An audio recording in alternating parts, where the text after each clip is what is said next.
Another edition of Touchstone Music. Continuing my series of music and albums from the 1960s. These are albums I purchased when they were first released in the 1960s, and which have been musical touchstones for me ever since. Now, this episode is a little different. Was this band an object lesson in how not to succeed in spite of enormous talent? Let's see if we can decide. From 1967, Moby Grape. This was their self-titled debut album, and we'll hear a clip from the first song on the album, Hey Grandma. Hey Grandma, you're so young. These guys were so great. They were so tight live. They were wonderful. And on record. Well, who were they? Well, they were Peter Lewis on rhythm guitar and vocals, Skip Spence, rhythm guitar and vocals, Jerry Miller, lead guitar and vocals, Don Stevenson, drums and vocals, Bob Mosley, bass and vocals. Yes, you had 5 strong vocalists in this band, and that's not all. Let's dig into this a little deeper. Manager Matthew Katz and drummer Skip Spence had been dismissed from their previous band, the Jefferson Airplane, whom we've featured in another video. They formed a new band with Katz as the manager and Spence switching to rhythm guitar and vocals. Lead guitarist Jerry Miller and drummer Don Stevenson had a previous band called The Frantics. Rhythm guitarist Peter Lewis, who was the son, by the way, of a famous actress named Loretta Young, of the band The Cornells, and bassist Bob Mosley of the Misfits also joined. Now you had 5 really strong singer-songwriter instrumentalists. The group admitted to signing a contract with Katz. Unfortunately, they later regretted, stating that Katz wanted too much control. Columbia, their record company, then released 5 singles from their first album at once. This was a marketing stunt that led to the band being seen as overhyped, and that was a very bad image for a band in those counterculture days. This is a bad start to a great album. Because by all appearances, Moby Grape should have been destined for great success. All 5 members, as I said, were strong songwriters, vocalists, instrumentalists, and the album features excellent songs by all band members. Musically, they meshed perfectly. They were especially exciting live.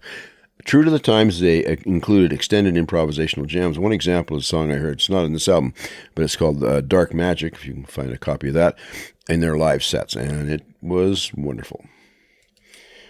The interplay between the 3 guitarists was especially memorable, and Jerry Miller is a fantastic guitarist all on his own. All 3 of them are excellent guitarists.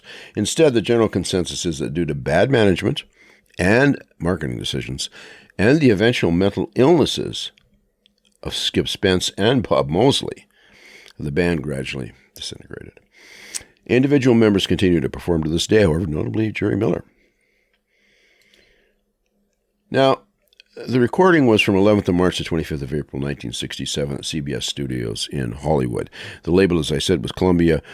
Producer was David Rubinson. Now, the length was only a little under 31 minutes. Now, that's really short, even for an album of the day. Usually they're around 40 minutes or longer. But all these songs are 2 to 3 minute AM radio ready songs. Every one of them could be a hit on the radio. The album peaked at number 24 in the US Billboard 200 chart, which is a very credible ranking. The singles, 2 of the singles, Omaha, made it to number 88, and Hey Grandma to number 127. The album is self-titled. The source of the band's name comes from the punchline to a joke of the time. The question is, what's big and purple and lives in the ocean? Well, Moby Grape. We had a weird sense of humor in those days. We thought that was quite funny, actually. The album cover, it's a photograph of the band, of course, now. Some original copies, including mine, by the way, if you look closely, show Stevenson, who's sitting there holding the washboard, the drummer, giving the finger on the washboard he's holding. This was airbrushed out of other copies, but left in on mine, evidently. Also, the flag behind Spence, you can see there, that red flag is actually the U.S. flag, but Columbia, sensitive to the politics of the times, tinted it red to disguise it. Oh, my dog has come in to join in. I guess he wants to be in the video as well. I don't know. So.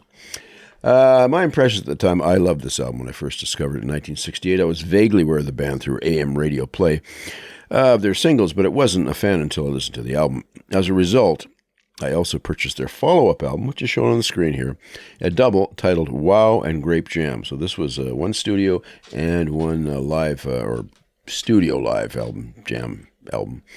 And I especially love the jam tracks on the Grape Jam record, which include musical luminaries Al Cooper on keyboards and Mike Bloomfield on guitar.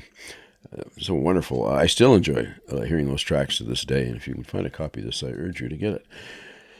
Okay, so here's the songs on the first side, and let's give a listen to Omaha. We'll have a slight clip from that by Skip Spence. Listen, my friends. Listen, my friends. Listen, my friends. Skip Spence was also a hell of a performer. Very, very exciting on stage. Very energetic.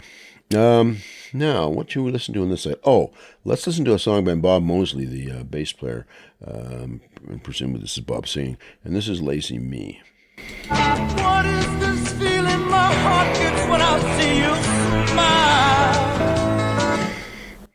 Now, the back cover that you see there shows them performing live. You can see the light show in the background there. That's definitely from 1967. Now, in my area in the 1960s, budding guitar players generally fell into two camps. Those whose template was Eric Clapton, like myself, and those who preferred Jerry Miller from Moby Grape. Now, both are recognized for their abilities, of course, and both were inspirational. It was a matter of personal taste. I rediscovered Jerry a few years ago via YouTube videos. He'd been apparently relocated back to his hometown of Tacoma, Washington for a number of years and was playing bars in that area, and still is as far as I know. Eric Clapton, who had jammed with Miller years ago, was once quoted as saying that Miller was the best guitarist of them all. My appreciation for this album and the music it contains has only grown over the years. Moby Grape has been one of my touchstones since I purchased it, and I hope it will also be for other music fans. And that's all for this edition. As always, until next time, be well, and thanks for joining me.